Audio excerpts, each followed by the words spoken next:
Yun, sunset na guys. Ang ganda oh. Ayun, no, kaganina, yung mga bato na yan, wala yung kaganina eh. Naglutangan na lang kaya tignan mo, ang daming,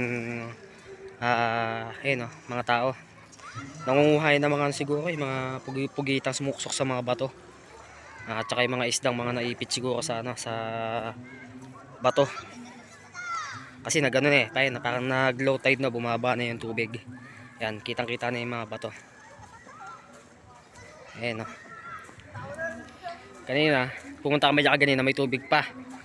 Gatuod pa yung tubig dyan. Ngayon wala natin makita ng mga bato-bato. Tatry din natin manguha kung anong makukuha natin dyan.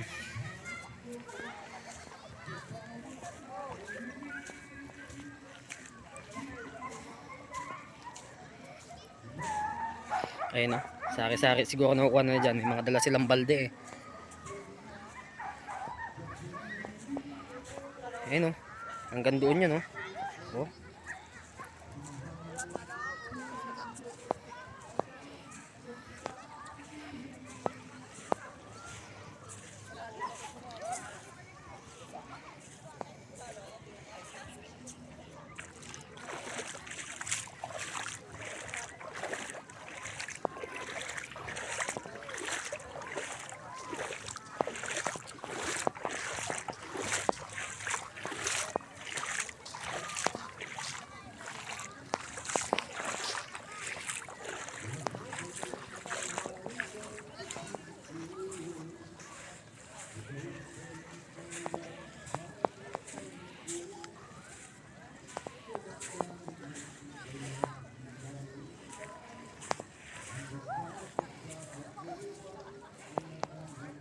Ay, dami doon.